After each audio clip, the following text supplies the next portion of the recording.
Welcome to the Fantasy 40 Podcast with your host, John Dabari. I can beat the shit out of Hollywood Brown if you'd like. Matt Walker. Put the DK Metcalf at running back. And Andrew Burke. I love Hakeem Butler, actually. He's starting to grow on me. Remember to like, rate, subscribe on Podbean, iTunes, Stitcher, and Spotify. Follow the guys on Twitter at the Fantasy 40. Enjoy the show.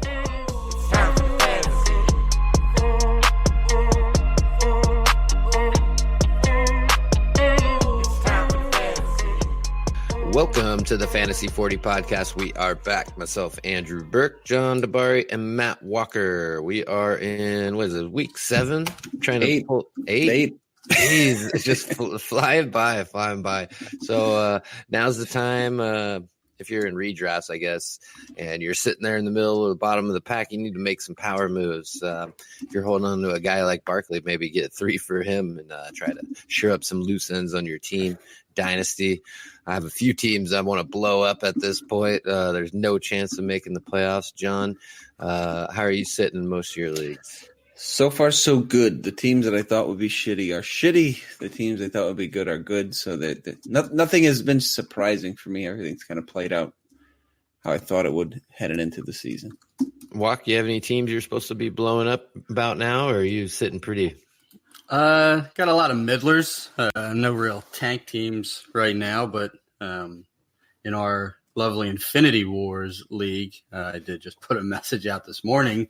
You guys are throttling the competition in first and second, and I know I am not a championship caliber team this year, but have a lot of potential. So why not move on to 2020 in that team? But just about everywhere else, I'm pretty competitive, feeling good. Hit or miss. Yeah, I wish it wasn't John. That was right on my coattails chasing me. I wish it was somebody else. I'd feel a little more confident, but it's got me a little scared. But this week I will probably lose both matchups. That'll give John a chance to catch up. But you got something, John? Coming for the belt. That's mine. I'm going to turn you into dust, son. But since it's so late in the week. Was that a Thanos reference? It was, I guess. Well, they got to know, right? Do they know? Do the listeners know that this is obviously Infinity Wars and you're Thanos? I don't think they do. Well, that would help. Oh, I guess. Right. Like, why is Andrew talking that much trash, talking about turning people into dust? It's a little harsh. I didn't even catch the reference. I did, and I'm not even fully paying attention right now. So John, I'm not a pop culture guy. I thought you were going to be like, I'm throwing back the ace of spades your way, buddy. But that would make him Gambit. All right. Anyways. No one knows anymore. I know they didn't give Gambit a big role. He was a part in a Wolverine movie. All right. So my fault. Took it a little too far. It's supposed to be a Gambit movie starring Channing Tatum, but it's been indefinitely shelved. Well, first of all, right? Yeah, they got Magic Mike 7. Right. Hey man, I got cock socks to work on. But let's get to the task at hand. So we're a little too far in the week to go back and recap. Everyone knows what happened last week. Sam Darnold didn't do anything in that Monday night game as everyone expected. I actually thought it might have been a trap game, but I will go on a little rant real quick. I won't be too hard on them, but my Cowboys beat the hell out of Walk's Eagles. So nothing really else to go over last week. That was an understatement. So we'll just move on to the great week 8. The first game of the week is tonight, so you'll probably be hearing this tomorrow. We won't really give you any fantasy, advice because it probably won't come out until tomorrow. But like Walk said before the show, let's just call our shots. Walk, who do you got? I mean, Minnesota's given 16.5 to the listless Redskins going in. So even without Thielen, I'm calling a Minnesota win. That might be a little heavy on the line. I might be interested in Washington getting that 16.5. It's going to assume low scoring. There's no Thielen. I don't think that Cousins is doing another 303 in this game. I think there's going to be a lot of running in this game. Adrian Peterson might be sneaky valuable, but again, like you said, no value to anyone listening because it has already happened. So give me Minnesota not covering. John, you feeling the same way? Yeah, 16 and a half is a ton of points on a Thursday with the short week. It's just a weird week overall. I mean, the Thursday game is obviously weird, having a spread that big. There's 6 double-digit favorites, assuming, of course, Matt Ryan's ruled out. Seattle will probably be a double-digit favorite in the game against Atlanta. Only 2 games have 2 winning teams playing each other, and Kansas City's a home dog. So it's a strange week. Gate's pretty weird. Should be some fantasy goodness for at least these big favorites, and then the teams trailing should get some fantasy points from the underdogs. Little garbage time production, which is just fine for me. Yeah, listen, John being out in Vegas, he gets the Vegas lines fed directly into his brain. All I do is look at CBS Sports, and right now they have Atlanta just getting 3.5 at home. So is that them assuming Ryan's going to play? I've also read that Ryan is expected to play in this game. I just assumed it's not going to be that. I don't know that it's a good idea that he plays, because why? Their season's already over. You know, the way he hobbled off, I thought it was a more severe injury than a sprained ankle. But there's just no reason. They just gave Sanu over to the Patriots, and they're what? They got 1 win. Am I making that up? 2 wins? And they beat my Eagles, for Christ's sake. But 1-6. 1-6. Oh Christ, the only win they had. They're done. Season's over. You know, I know Dan Quinn's fighting for his life, but that makes no sense to put Matt Ryan out there. Especially they have a bye week next week. You shelf Ryan, you sit the bye, you come back again at the Saints in week 10, and you try and run it out, run the string from there. But well, that's where I was going to go next. Seattle. The offshore books have it 5.5 for Seattle, which is fucking mind-boggling. Yeah, so they're assuming that Ryan's playing too. I mean, there's no way Matt Schaub is commanding anything less than a 10 points. That's insane. That's insane. Yeah. So, meet in the middle. We'll say 4 or 5 point line in Atlanta, given at home to Seattle on a 1:00 game, which I'd probably still take Seattle. All right. Well, let's get to the fantasy aspect of it. Walk did bring up that Mohamed Sanu went to New England. I think that is in line for more targets for Calvin Ridley. Obviously, Julio's going to get his. Doesn't matter if old man Matt Schaub makes another appearance on the field. I think that gets more targets for Julio Jones. But, what do you see with this offense moving forward, John? Is it besides Julio, are you not really rolling out anybody? I mean, it's good for fantasy production. This team's obviously a disaster. If you're looking for some deep ads, Russell Gage should take over as the slot guy for Atlanta now. And, of course, I burn a candle for the corpse of Justin Hardy to possibly get some touches. But it looks like Gage is in line to pick up, kind of the vacated targets from Sanu. So Gage, just another one of these LSU wide receivers. They could explode out of nowhere. And who got him for free in Seek and Destroy, John? That was I'm gonna guess it's you. It was. The name we didn't reference in that pass funnel is Austin Hooper, who is clearly a must start. Caught a touchdown from Matt Schaub. He wasn't doing jack in that game. Schaub came in and salvaged his fantasy day, but still ended up putting 4 for 46 and a touchdown on the ledger, and he was tight end 8 on the week. He is just a plug-and-play tight end 1 going forward. Julio and Ridley should just eat 10-plus targets each from now on. And Devonta Freeman, if he can keep his hands off bigger, more imposing gentlemen that he should not be trying to punch in Aaron Donald and can stay on the field. There is no Ito Smith anymore. They don't trust anyone behind him, even though I do like Brian Hill. But Devonta Freeman should see all the work in the rushing and passing game. So, that makes him a viable high-end RB2. Word. All right. Seahawks side of the ball, usual suspects. Walk, I know you want to kind of break down the Carson Penny split because it's kind of the first real action we've seen Penny in a few weeks. Yeah, I mean, split is it's all relative. I mean, this is still Chris Carson's backfield. I don't want that to be the case, but, I'm not Pete Carroll. I don't pull the strings. So, Carson had the 21 touches last week. Penny, was he even active a week ago? So he got out-snapped by CJ Prosise. Carson had 89%, Prosise 8%, Penny 3%. There you go. Prosise was one carry in the 17. I mean, Carson didn't do shit with it. 21 for 65. I mean, against the Ravens, they were from behind, but he still got his 21 carries.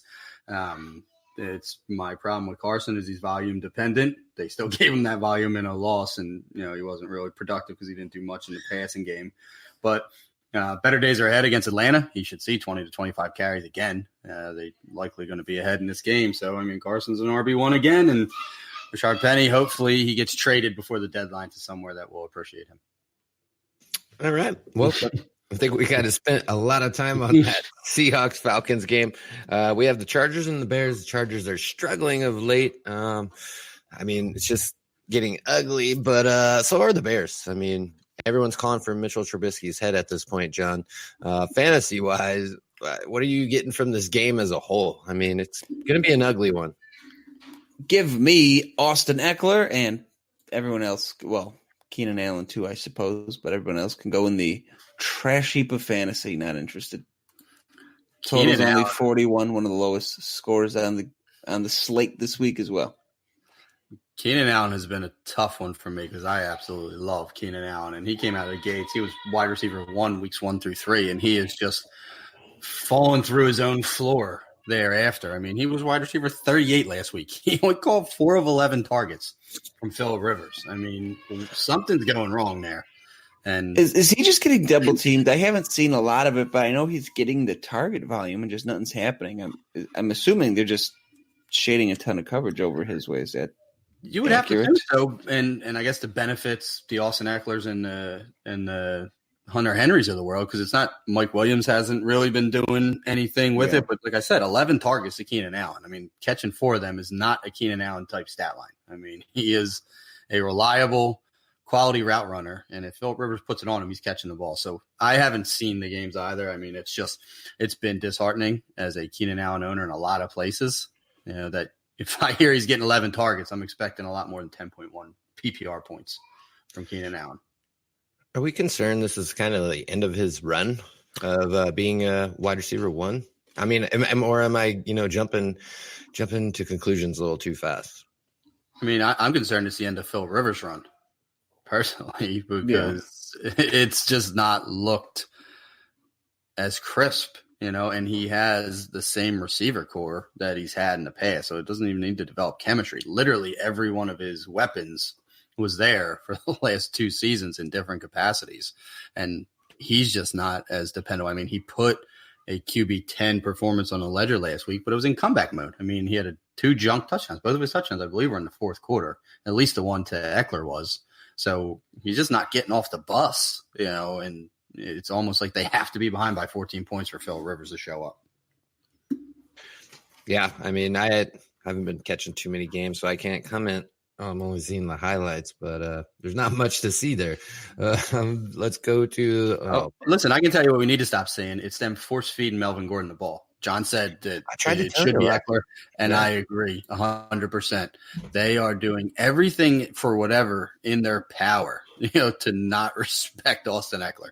16 carries for 32 yards from Melvin Gordon, and then he had another 2 catches for -3 yards in the touchdown. So it was the one touchdown that was a bunny that, again, saved his day. He fumbles it to lose the game for him at the end as they're constantly just pounding him in trying to gain a yard.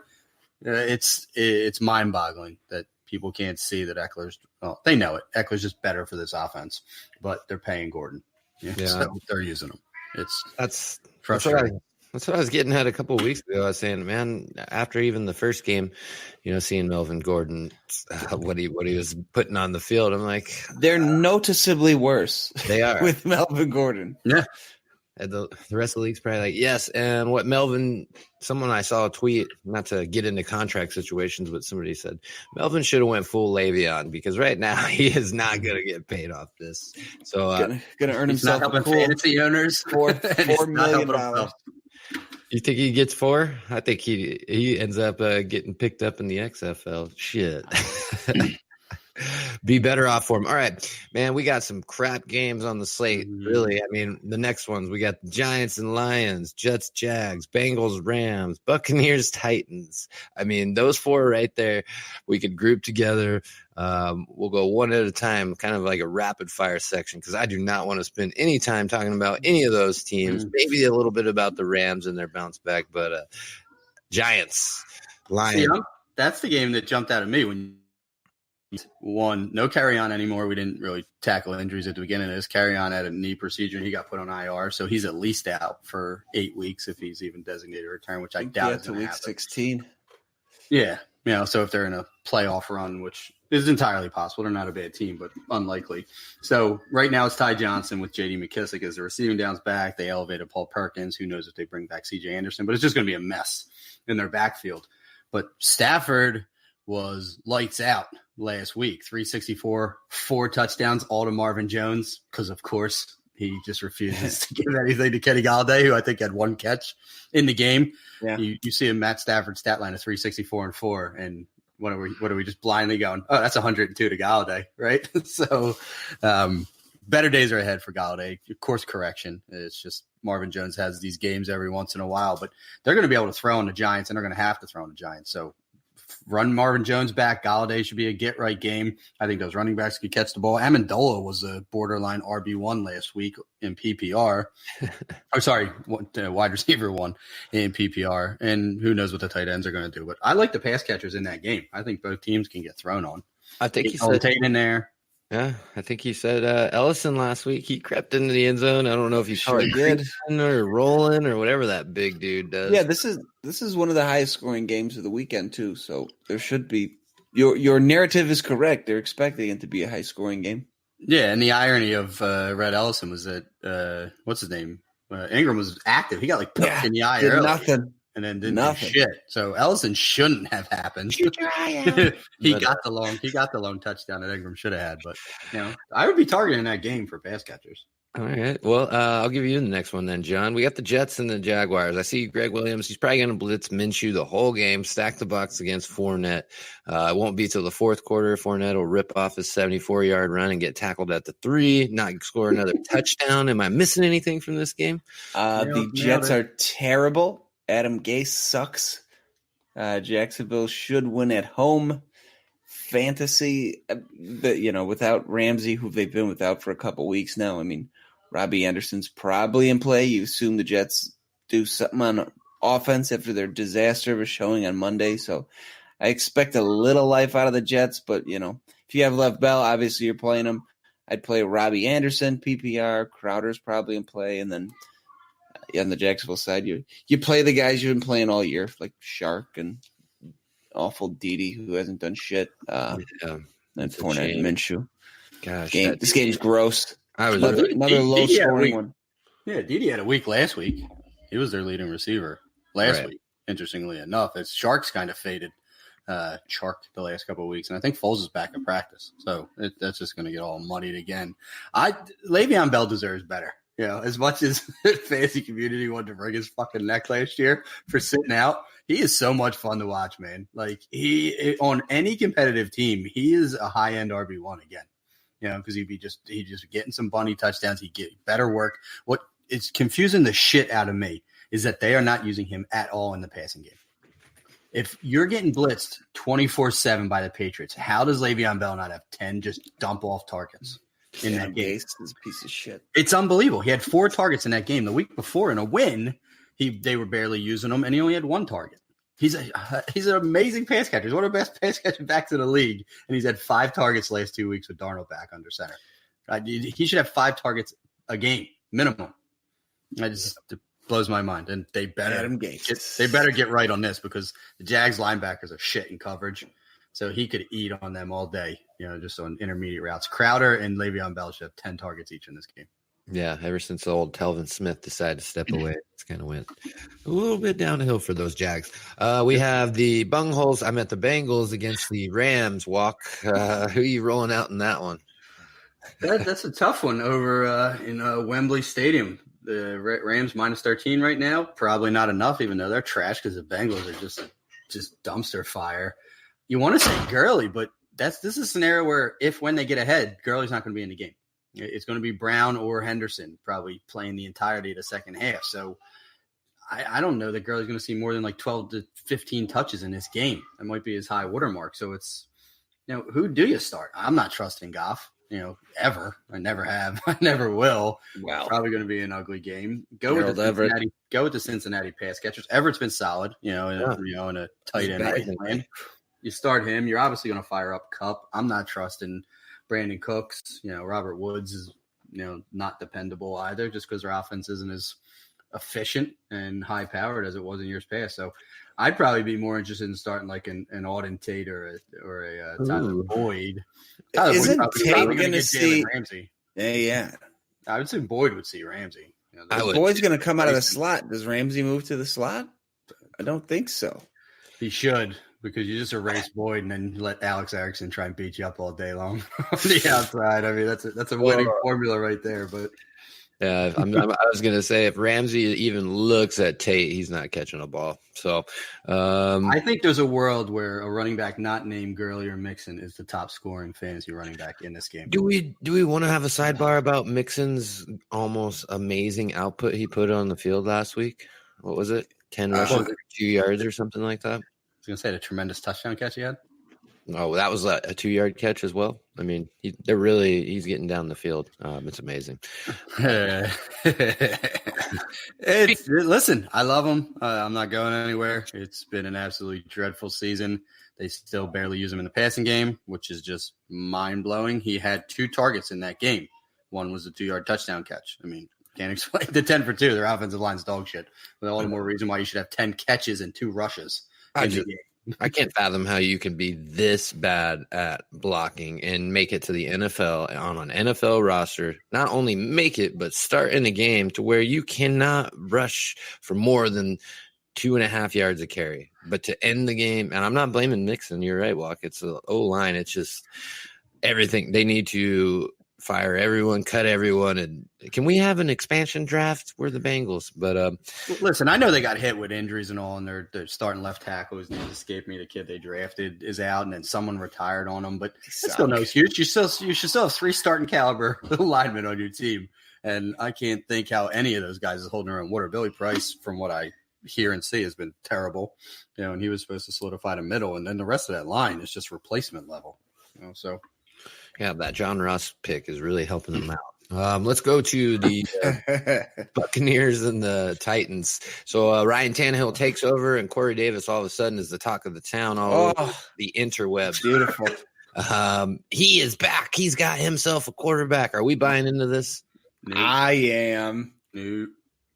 All right, go first, John, and then I want to hear. What I'm buying it. I think Tannehill's a guy who has shown he will pump balls to his good receivers like he did with Landry in Miami. Not that Landry and Corey Davis are the same type of player, but he's going to at least get him the targets. Now, what he does with it, I thought the returns looked pretty good on, week 1 together. I expect more of the same this week. But Tennessee, these Tennessee games, I think I mentioned it last week, they're just hard to watch. They can lose every week and they can win every week. And they're just a sloppy, shitty, grinded out team. I think they kick the shit out of Tampa because Tampa's soft and that team just sucks. But I like the Titans in this one. I think Corey Davis, who's going to match up with Vernon Hargraves, who sucks. So I like Corey Davis again this week. I like Tajay Sharp. I like A.J. Brown. I like all their pass catchers. Tampa Bay secondary is horrific. So yeah. I think the Titans, nothing nuts. I don't think they're going to, score 40 or something crazy like that. But I think the usual suspects in Tennessee will have a fantasy viable day. Tampa Bay, like I said, Tennessee just grinds these games out. I'm not expecting much from anyone. Obviously, the revolving door of dog shit running backs are not in play. And at wide receiver, flip a coin. Is it an Evans game, a Godwin game? I don't know, but I'm not touching them. It's only one side of that coin, John. Well, both sides are heads. Everything comes up Godwin. All right, let's talk realities here. If you believe that Ryan Tannehill is the answer. You have bigger issues than jumping back on the Corey Davis train. Second, do you know who the leading target was? The most targeted wide receiver for Tennessee was last week? I just looked it up, so I know. Brown. No?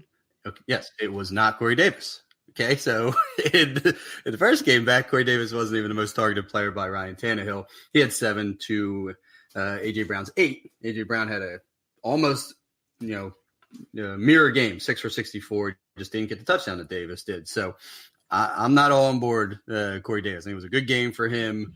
I think it could be an A.J. Brown game this week. It's Tannehill spreading it around, if anything.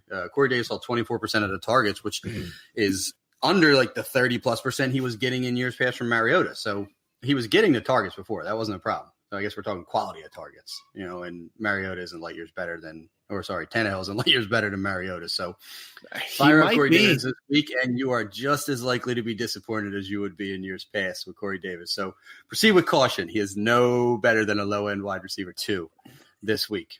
Is it possible Tannehill is light years better than Mariota? I think Tannehill sucks, but Mariota has looked terrible.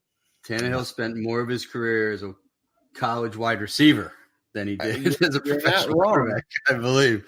Tannehill had a very good game, 23 of 29. I do not foresee something like that happening again. That's like a 75% completion percentage for Tannehill. It was a great game out of the gates with him. I am not trusting Tennessee. I am not trusting their tight end coach / offensive coordinator put together another game plan. I don't care that the Bucs are bad. The Chargers aren't a good defense either. I mean, let's not kid ourselves. Their whole secondary was decimated. They're down both starting safeties. They've had other injuries. Buccaneers have a decent front to get pressure. I believe that this is a prime spot for the Titans to tighten. I'll steal a line from your Cleveland Browns book and get lit up by the Buccaneers, who are coming off their bye week with Evans and Godwin both having massive games, and us watching Tannehill try and come from behind to win a game, which he is not physically capable of doing. We had to have known, John, that, with the Buccaneers being off, Walk's going to come in hot, defending his second favorite team. So listen, I wasn't able to talk about him last week. So right. I'm here. I don't like that it's in Tennessee, but that's not much of a trip for those Buccaneers. This game's got 13-6 written all over it. It doesn't, because win, lose, or draw, Tampa Bay is not allowed to be in low-scoring games. They'll either give up a bunch of defensive touchdowns or score a bunch of offensive ones. That's right. What Jameis Winston's bringing to the party. Whether you want to eat it or not, that dip is on the table. No, Tennessee can get 4 interceptions here and then turn those into 2 field goals. Like, it's not. It's entirely true. I like Tampa in the game. Yeah. Tennessee, Ryan Tannehill proved it to me. I think you had a beautiful matchup against those Chargers coming East Coast again, and you still barely eked out a win against them. I mean, we all know Chargers East Coast. So, and they should have lost the game. Melvin Gordon fumbled it going into the end zone. So Tennessee should have lost. Bringing it to the party. The Eagles are playing against the Bills. And last Bills Mafia clip of the week was the guy jumping off the stairs at Carolina Stadium and scorpioning and getting head trauma, paralyzed himself. And then people saying, thank God there was a great support from the Carolina fans really helping out. I mean, just tone it down a notch. A couple weeks ago, yeah. Yeah, just John, get your fan base under control. Yeah, okay? You got to speak to these people. Just jump off a van and onto a table like the old days. Now they're trying to parkour in between buildings and whatnot. They're just getting a little excessive. So it always just you got to push it to 11, I guess. It's like, we did all that burning table shit. Flaming tables and ass eating. Now they got to start paralyze themselves. Yeah, let's do some base jumping without the parachute. Up our game a little bit. So Eagles, Bills. Is it finally time for the old rookie running back down up in Buffalo? I guess you could say, John. I mean, he didn't get the workload in his first game back. I mean, maybe they're trying to ease him in. So the question is, going forward, I don't know. I mean, I think they like Frank Gore. I think they got to 5-1 with only Singletary on the field for one game. So If it ain't broke, don't fix it. I don't see why they're going to give him a heavy workload. If Gore wears down as the season goes on, I wouldn't be surprised to see him get a little more work. Gore saw 54% of the snaps. Singletary did see 39%, but he's going to be involved. But I don't see them just handing it over to him at any point. Yeah. All right. That was an ugly game last week. I mean, they should have just torched the Dolphins, and they were playing catch up in that game. So I don't think the script was as intended. Like the Frank Gore only had 11 carries. I mean, Singletary 7. I mean, 18 carries between the two of them. I mean, I would have expected Gore to have that many touches alone, as they were just kind of grinding the Dolphins into dust. So that game wasn't supposed to happen. Now, talking about this week, I think it's time for both rookies personally. Now, Miles Sanders needs to just be the 1A in Philadelphia as well. I mean, we need to change shit. A hell of a receiver. And it is not Jordan Howard.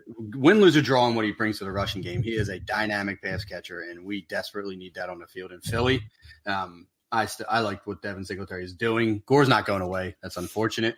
Eagles showed some cracks against Burks Cowboys, but I'm going to attribute that to a really plus offensive line, winning a big spot. I attribute that more to Dallas than the Eagles kind of, fading as a run defense. I still think they're going to be able to mitigate the run and make Josh Allen have to throw the ball. So that's going to be John Brown lighting up our secondary again. I mean, he could have a Stephon Diggs game. I mean, he has crazy speed, and our secondary is by no means fixed at present. So I would be going Buffalo Bills pass catchers, and Buffalo gives up rushing touchdowns. So whether it be Jordan Howard or Miles Sanders, one of those Eagles is scoring a rushing touchdown. I was going to say for the Bills side, you gotta go with Josh Allen. That dude totes the rock better than some of those running backs he's got behind him. It's pretty funny. Oh, listen, he's a must start. I agree. I mean, no doubt. I mean, he didn't have a huge rushing game against Miami, only 4 for 32, but 202 and 2 touchdowns passing. I mean, he's going to have a larger passing baseline, and they're probably going to need to score some points against the Eagles. So, yeah, he's a QB1.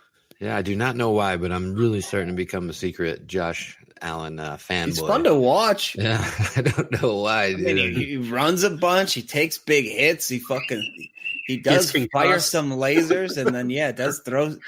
If you like train wrecks, he does throw some of the shittiest balls in the league too. It's fascinating.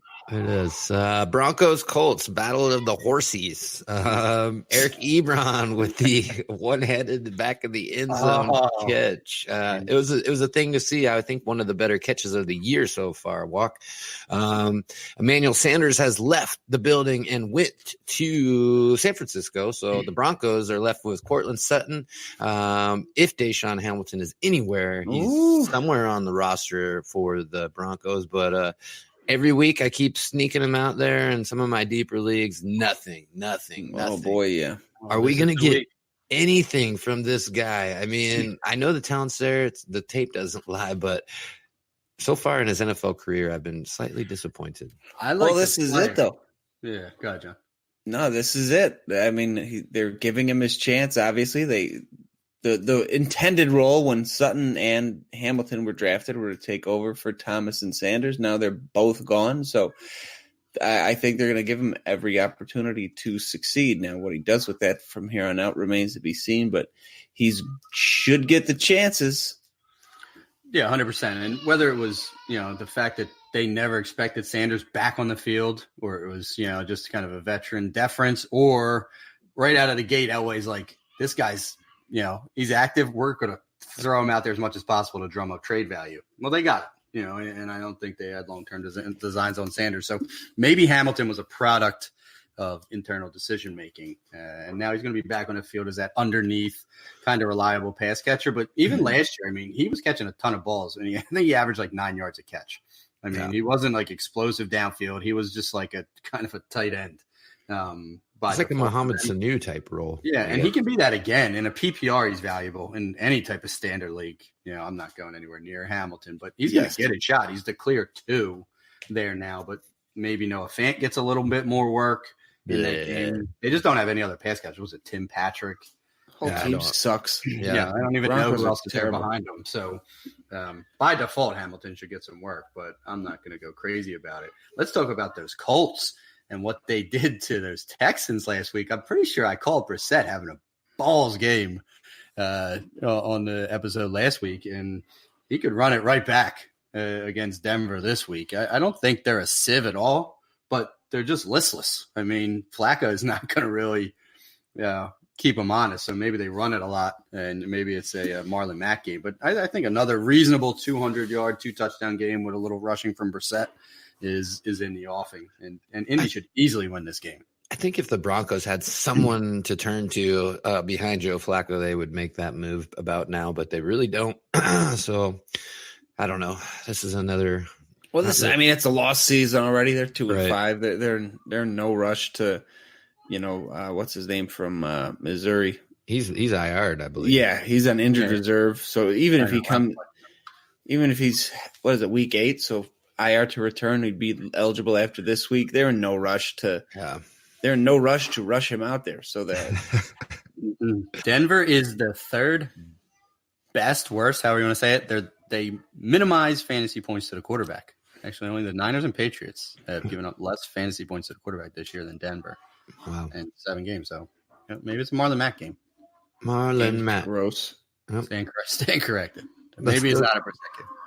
Let's go to New Orleans. We got the Cardinals against the Saints. I believe this is might be Teddy's last game. Might be ready to stand. Go out. Yeah, stand corrected here. Kyler Murray's really starting to step up fantasy-wise. His numbers have been great for fantasy QBs, receivers. What's going on there in Arizona walk with Kyler Murray? He spread the ball out quite a bit, it seems like. Well, listen, he didn't do shit last week. Or Hall Chase Evans. I ran him back over Lamar Jackson in what I thought was a money spot against the Giants. Cost me a win in my home dynasty league as I watched Kyler Murray do absolutely nothing. And Chase Evans on my bench in that same exact league set the fucking world on fire and take all of Kyler Murray's touchdowns. But this game should be different. We're talking about at New Orleans in the Dome when they're a 10.5-point dog. They will be chasing points off from the opening kickoff against the Saints. So I'm going right back to the well on Kyler Murray. He should run more. This is a fast track for him. Perfect scenario to get whether it be garbage or kind of surprising Kyler Murray game. I think he is in line for a top 8 type quarterback finish against the Saints. And who to start? I don't know. I mean, some receivers. I mean, I don't think Kirk's still playing. Maybe it's a ton of passing to the running backs again. Does David Johnson play? I hope not, so I can start Chase Evans in that same said league, and I'll be a Cardinals fan for the week. But he'll start, and then he'll end up getting all the snaps again, and everyone that starts Chase Evans this week will get a big old goose egg trying to chase that money. But Larry Fitzgerald's falling back to earth. Indy Isabella isn't allowed to catch anything more than 1 yard past the line of scrimmage. Right. I mean, somehow two balls all year. Yeah. But Murray will put it together. I don't know who it's going to be, but it's going to be Murray. Somebody. Little stat comparison real quick for you. David Johnson and Chase Edmonds. David Johnson, 300 rushing yards on the year. Chase Edmonds, 287. Touchdowns, David Johnson, 2. Chase Edmonds, 4. Edmonds has been a more effective runner, although Johnson's getting a ton of volume in the passing game. Talk about draft value there. Huh? What's funny is before we went live, the 2 running backs 1 and 2 on the week were Chase Edmonds and Latavius Murray, who replaced, in essence, David Johnson and Alvin Kamara, who were high-end draft picks, while lesser-known commodities. We were touting Latavius Murray all season, hoping he was going to give more work. He's 32 points. Kamara only had 1 week where he scored more PPR points than what Latavius Murray did against a somewhat formidable Chicago Bears defense. Kamara had 37.1 in week 3, but Chase Edmonds' 35 was bigger than any single week that David Johnson has put up so far this year. Wow. Significantly better. 28.2 in week 6 was the week prior was David Johnson's biggest week, and he still does most of it catching the ball. Like you said, far more effective. Chase Edmonds, 4 rushing touchdowns on 51 carries. David Johnson, 2 rushing touchdowns on 77 carries. I think we know who the running downs back should be in Arizona. Let David Johnson catch as many goddamn passes as he wants. Put him in the slot. Do whatever you want with him. Chase Edmonds is far more dynamic right now in this offense. Kingsbury sucks too. So I guess we'll shut it down there with the Cardinals and Saints, unless Kamara's still banged up. You want to roll out Murray again, wide receivers, Michael Thomas. It's just Drew Brees says he wants to play. I don't know if he's medically clear. There's 0%. They have a bye next week as well. He ain't playing. So we'll skip over and go to the Panthers at the 49ers. Man, what a shit show that game was last week. The 49ers playing in a monsoon. I love those games. Didn't get anything out of anyone unless you had the 49ers field goal kicker, I believe. Right. Robbie Gould. Yeah, good as Gould. You know, he can kick in 10 inches of water, but no one else can do anything. Panthers, you expect the usual of Christian McCaffrey running all around the field. Doesn't matter. He'll get his 55 touches. Has anyone heard anything? I'm going to assume Cam doesn't play because I haven't heard anything. They said he came back to practice, or he was cleared to practice. Yeah, I would never start him in his first game back. Definitely not against the San Fran defense. I'm not starting Kyle Allen if Cam's out either. That San Fran defense is legit. It's in San Fran. They are scary. Yeah, McCaffrey's probably the only player I trust in that Carolina offense. DJ Moore and Curtis Samuel, who knows, week to week with them. Olsen, you're probably starting because you have to at tight end. But San Fran's a legit scary defense. I would not be shocked if Carolina wins this game on the road. Nothing would shock me. It's the NFL. Sorry, I was going to say, I think so too. There's going to be a point in the season when they lose, and then the 49ers become who we thought they were. They'll get back down. They'll come back down to earth. I do not see them. Their defense is, I guess. Carolina's defense has been amazing lately. They've been just abusing teams. Brian Burns has been great off the edge. If their secondary can stay healthy, Dante Jackson's been in and out of lineup. I agree. Panthers defense is kind of sneaky. I do believe they're in the top, 5 of takeaways, in the plus minus category. So, want a gross stat from this game? What's that? Do I? Only 2 players on the 49ers have more than 12 catches. Listen, Emmanuel Sanders is. Hold on, I want to try to guess. Besides Kittle, is it Mozart? Kittle and Debo. Debo has 15. Oh, that's probably a good guess. How about Dante Pettis? What a fucking shit show. That guy was catching all types of second-year breakout, and then it was Shanahan throwing as much cold water as he could on that all preseason, and it's come to fruition. Now they have Sanders. There's opportunity there, and he's not doing shit with it. Now they have Sanders. I can't believe that Pettis didn't get shipped away in that little trade. Give us the old man and we'll give you this dude. And there's only no one has caught more than 1 touchdown either. Yeah. Kendrick Bourne was a leading receiver in that sloppy, shitty rain fest last week. Yeah. The Niners are the worst 6-0 team ever. That's what I'm saying. They're going to get beat and then they're going to go on the biggest losing streak. Yeah, they could dump 6 straight here. They could go fucking 6-0 to 6-6 real quick. Oh, listen, yeah. I don't disagree. Listen, the regular season, Bucks, Bengals, Steelers without Big Ben, Browns, John's supposed dumpster fire, Rams, another dumpster fire, Redskins. That's who the 49ers have played so far. So, one game where it was probably in question, the Rams game.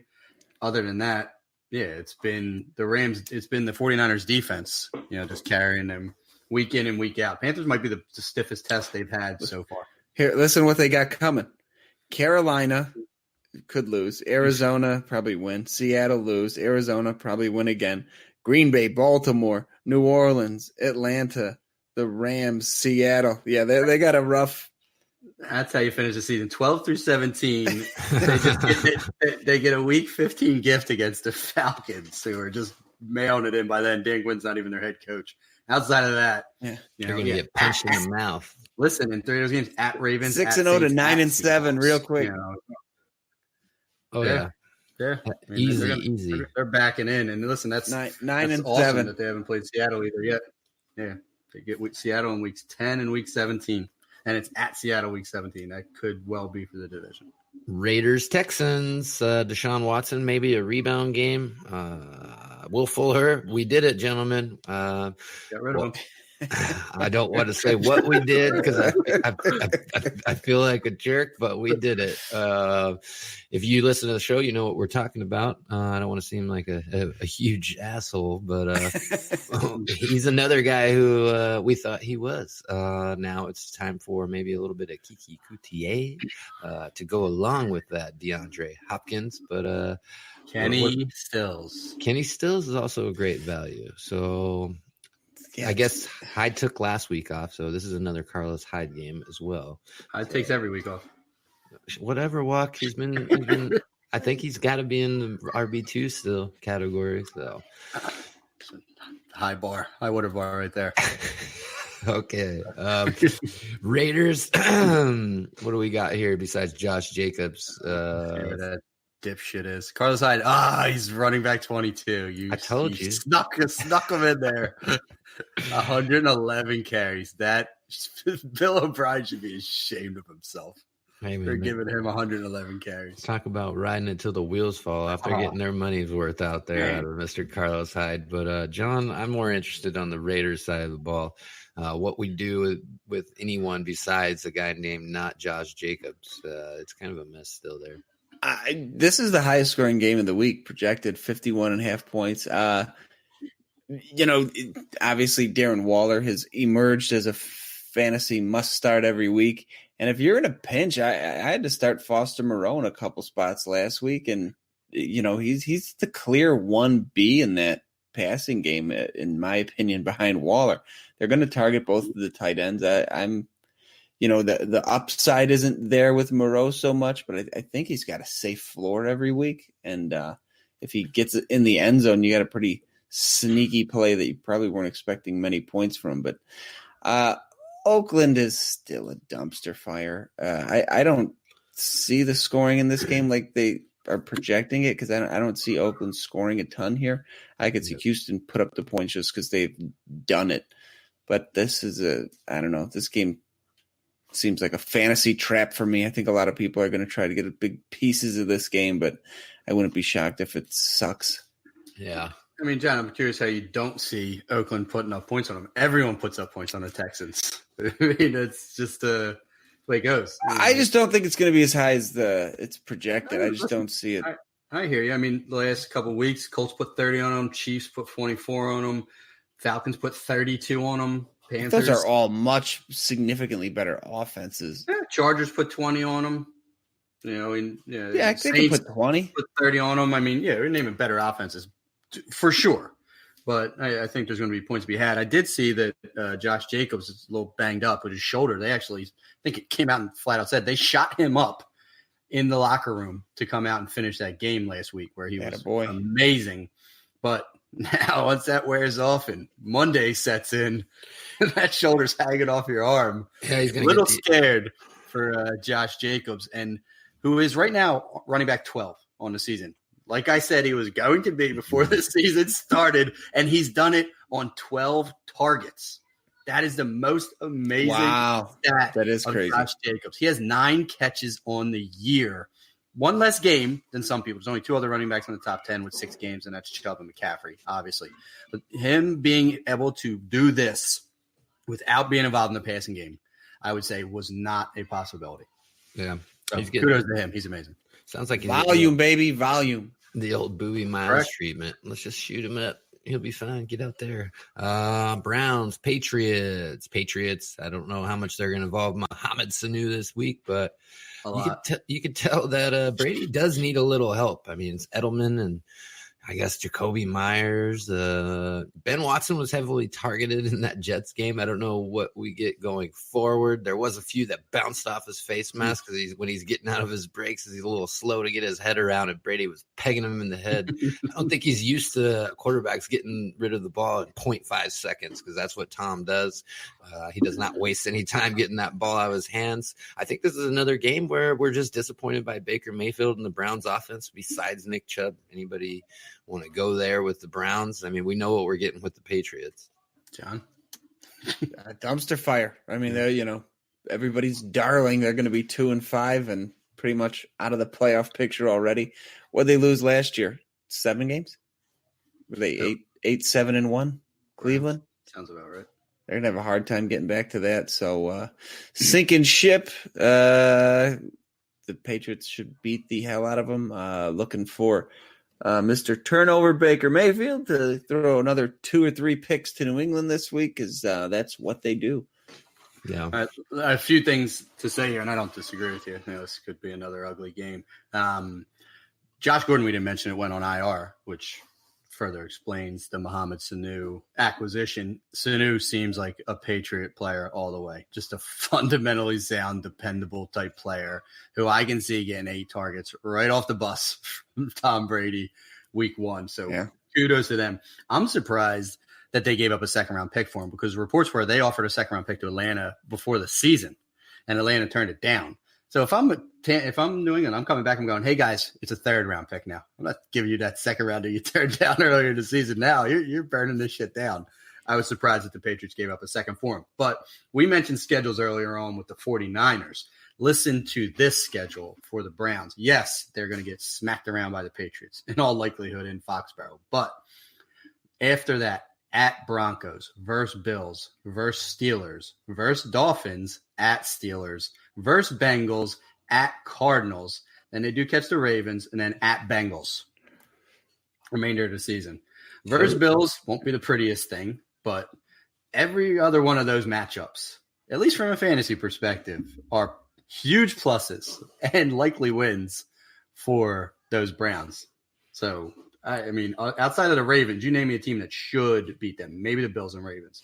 Yeah, but they're 2-5. They could end up going. Help me do some math here. 2-5 is 7, 16-9. They could go 7-2 down the stretch. They go back into 9 wins rather easily with this schedule. We'll never volunteer to help you do math, but so the buy low window is open. I had a tough start to the season. They did. I don't think in Dynasty though. I've been trying to send offers for Odell just to see what we're getting. These guys that got Odell are in love with him, still want 4 firsts for him. So Dynasty, that's what Odell, but maybe you can buy Baker cheaper if you believe that he's going to rebound. But you best believe that Odell's getting triple covered by the Patriots defense too. Oh yeah. I mean, he is not doing shit. Did you get the day off? Did you hear what he's bringing Tom Brady? Did you guys hear? Did you catch that? No. He's bringing him disease. No, he's bringing him some cleats that are made from goat hair. Because he's the goat. I mean, what's he trying to leverage his way and getting traded to the Patriots? Too? I don't know. He's the new Antonio Brown. He said, I made them for me, but he's a bigger goat than me. I'm just an old grumpy fuck. I like nice plain shoes. All these dummies, even the ones that are for a good cause. I don't care. Just wear plain shoes. Yeah. Carson Wentz got shit on Twitter with his pink cancer shoes. I'm like, wow, those were loud. That's for sure. That's a stretch. We're shitting on cancer now. All right. Jesus. So here we go. We're black or white shoes only. Sunday Night Football. We got the Aaron Rodgers led Packers. Alan Lazard making plays, high pointing the ball. Just didn't get in the end zone on that one. It was a beautiful catch, though. Got to give him props. Chiefs without Mahomes. There still looks like they didn't go out and get a QB. They're rolling out with Matt Moore. Didn't even think that guy still existed, but he does. Is he terrible? Oh my gosh. So it looks like Aaron Rodgers is going to be the new front runner for the MVP at this point if he has another week like he did last week. The Chiefs are only given 3.5 points at present. One of the most lucrative One of the most lucrative things I've ever done in my life is every time Matt Moore is taken over as a starter, I have heavily gambled against him. Game in and game out, and I have made significant money off of the anti-Matt Moore bandwagon. So give me the fucking Packers -3.5 here. Put your house on it. Full fade should be on because it's not like this Chiefs defense is going to do what they did a week ago in carrying to a win against the listless Broncos. But also, I read that Patrick Mahomes was a very limited participant in practice this week. He was on a field. that statement unto itself is amazing. Somebody had tweeted it's got a very RG3 feel to it. It's like, why trot him out there? Why ruin the guy's career? No, he isn't playing. I just don't know. Yeah, why even put him on the practice field? Yeah, I mean, someone's just going to roll over on him, and give him the old, the Reuben Foster treatment where he tears his ACL watching a play, type thing. I agree. He should be in a medical facility, nowhere else until further notice. It's just that they have such a late bye, compared to whatever else. I think their bye is week 12. So you can't even look and say, oh, well, if they could go 1-1 the next 2 weeks and get through their bye. No, they still have a significant schedule, before their bye. Versus Packers, versus Vikings, at Titans, at Chargers. If Matt Moore is the quarterback, they're losing all 4 of those games. Literally going 0-4. They'll be 5-6 with Mahomes coming back after the week 12 bye, where they still have the at Patriots and at Bears on their ledger as they're trying to fight now for a playoff spot rather than coasting through the AFC West. Call me superstitious, but I really thought that the Chiefs would go out and grab Nick Foles, kind of familiar with Andy Reid's system. So much money. Yeah, it is. It's quite a bit, especially when you know that Mahomes, it's not like a normal Foles situation where he comes in and there's kind of a debate of whether he should be the quarterback or the other guy, because obviously you have Mahomes. So. Well, and the irony is he got IR'd after week or whatever, designated for return after week 1. So he has to miss 8 weeks. Yeah. So he couldn't even play this week if they signed him. He's still not even returned from the IR in week 8. I think he can't play till week 10. So right. 2 more games before he could even play if they did trade for him. Good point. We got the Finns against the Steelers. Go Monday Night Football. I'm so excited for this game. I love the NFL. I just love the way the NFL fucks himself too. So you got the Thursday night primetime, Washington, Minnesota, with a 16.5 point spread, and you close it out on Monday with the awful Dolphins that what the fuck's his name? Devlin Hodges led Steelers -14. And then the Sunday night primetime game features Matt Moore. Go fuck yourself, NFL. They almost hit the nail on the head there with Rodgers against. Yeah, they tried. In a big this is what you get. Season. I'll give them that one. Miami was never going to be a good game even against Pittsburgh on Monday Night Football. And you're right. I mean, to watch the Minnesota, there's some narrative there, but it is ugly. I'm actually excited for the Monday night game because I missed Juju Smith-Schuster from my fantasy life for a few weeks now. And by damn, if he doesn't have 100 and at least 1 touchdown against Miami, I'm going to lose my shit. And I think Mason Rudolph's going to be back this week. I don't think. Yeah, he should be. Devlin Hodges, vintage, run-based offense that Pittsburgh trotted out 2 weeks ago. Call me a jerk, but I still have that mental picture of Mason Rudolph without his face mask on, looking like Simple Jack from Tropic Thunder when he's getting carried off the field. I mean, it's a sight to behold. I want to get that picture blown up, dude. Can you just imagine that's actually how football players played years ago? Yeah, they were men. They were fucking men. And leather fucking things holding their brains in. He's just smiling, getting carried off. Look at all these people. They say they had less concussions back then, too, because these dummies weren't leading with their head. This is very true. Oh, they were getting stiff-armed with their teeth knocked out. Yeah, exactly. So it's going to be some ugly football. But Mark Walton has been pretty good. And if they can trade Drake, potentially to the Lions, maybe. Ooh. Back at present, we may see massive upticks in 2 guys in that offense because sure shit isn't Kalen Balazs because there's not going to be a lot of goal. He scored. Sure. Yeah, when he got to that one, pencil it in. He scored himself a touchdown. He tries not to, but it happens from time to time. But I just want Pittsburgh in a get-right game and it not to be James Conner, which it probably will be. But I don't even give a shit if it's Benny Snell. I just hate that it can't be Jamie Samuels. It's kind of weird that they ruled out our boy Jalen Samuels so long. Gallup had the same thing, only out 2 weeks. It's kind of maybe they're just being a little more cautious with the running back position, but wide receiver is no different. I think you need your knee a little bit more with your cuts and breaks. But couldn't you see a little Fitzmagic sprinkled on this one and Pittsburgh dropping it, going to 2-5 at home against this dog shit Miami team? Yeah. Preston Williams Fitzpatrick. I mean, Pittsburgh obviously hasn't looked that good, so I wouldn't be. Their defense has looked worlds better since they got Minkah Fitzpatrick. Well, but I mean, also, who have they played in those weeks since Minkah? I mean, it was the who was it last week? That they had to buy. The Chargers was ugly, and the Ravens, I guess, not as white toast as I thought it would have been, but they look good. Speaking of that, that's a good point. Minkah going against his former team, the Miami Dolphins. So Minkah Fitzpatrick revenge narrative. If you're a Steelers receiver, I would not go over the middle. I meant not Steelers, but a Dolphins receiver, excuse me. I would not go over the middle because he's probably ready to knock somebody's head off. But there's not too much to go over in that game as well. But waivers are already cleared, so we don't have any of those. Let's go to some start sits. Anyone want to lead off? I'll start. I'm going to go with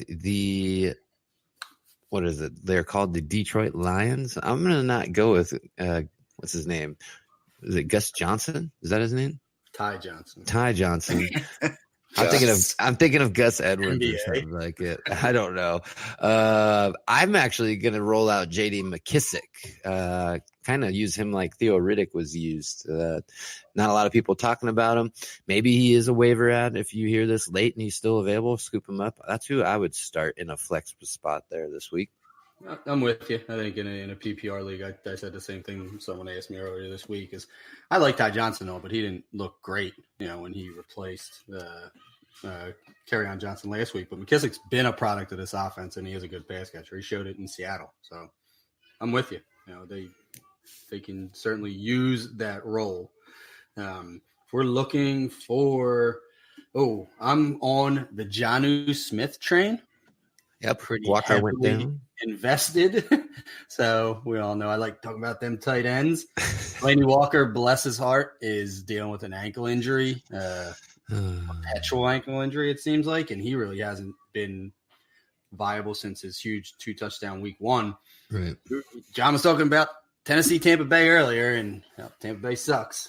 Well, if Ryan Tannehill's throwing footballs, Jonnu Smith's probably the top tight end in that game. He was 3 for 64, I think, a week ago. He's explosive, still a little raw, but he's a guy I am plugging and playing in one of my dynasty leagues where I have Mark Andrews on bye, and I'm rather optimistic because I don't see why they would play Delaney Walker this game.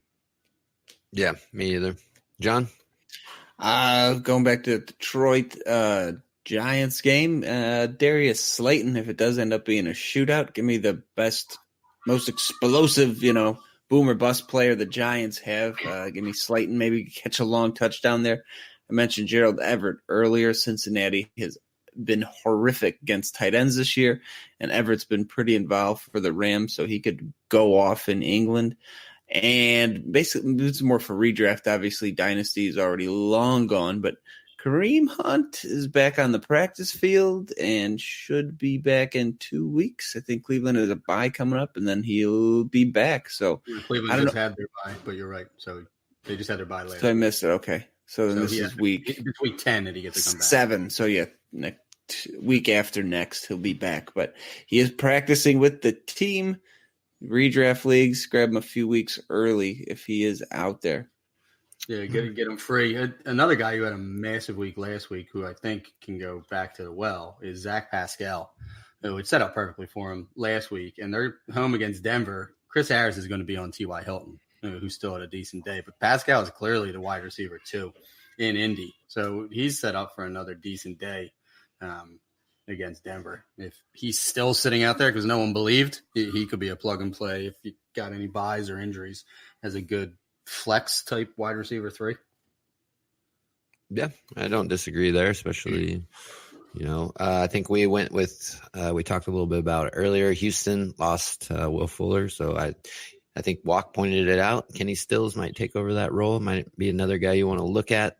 Like you guys said, it's supposed to be the highest scoring game this weekend. So I don't see too many better options if there's waivers, but I'm sure Kenny Stills is probably one of the, if he wasn't owned in your league, probably one of the more added people this week, if that's a good sentence he is. So Tiz, you hit the nail on the head. I mean, he's been kind of seamlessly involved in that offense as their deep threat. Whenever Fuller has not been viable, Stills has been just as good on a per target basis, and 4 for 105 last week. I mean, it's tough to develop that chemistry, and we know that Watson is willing to throw it deep.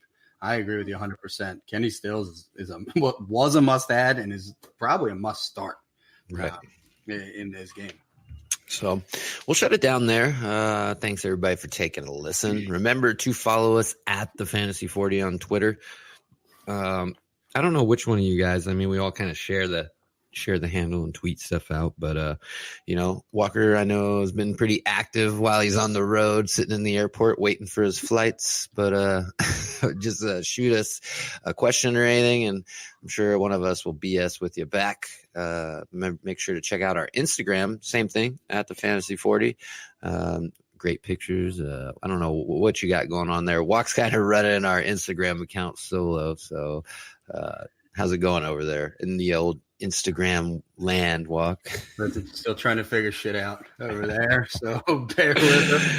It's a whole new world. I am old, and was not an Instagrammer, an IGer, I think is the cool kids say. And I still am not by definition, but trying to get that awareness out there with the 40. So by any means necessary, we'll have a Facebook account for it. Remember to tell your friends about us. We're on every podcast platform. So if they have one of those weird Android phones, I just picked up the new iPhone 11. So it's on the podcast app, but there's, what is it? Spotify, Podbean, Spreaker. There's so many different platforms. We're on all of them. Give a shout out to the Full-Time Fantasy Network. Glad to be a part of that. They got plenty of stuff on there. Like we always say, go check them out at thefulltimefantasy.com. But anything else before we close down shop? Enjoy the garbage week of football. Yeah, this is a bad one. This is a good one to go ahead and take the family for your last vacation before winter hits. Don't even stay in the park. Let's stay at the park. Yeah, true story. The wife hit me with there's a party at 3:00. So am I just taking Logan? I'm like, nah, I'll go with you. Yeah, I'm down, babe. I'm down. Yeah, I'd love to go. Make the wives happy this week. This is the week to do it. This is the week. So we'll leave it there. For myself, Andrew Burke, John Dabari, and Matt Walker, we're the Fantasy 40, and we are signing off. Never trust Ryan Tannehill. Always.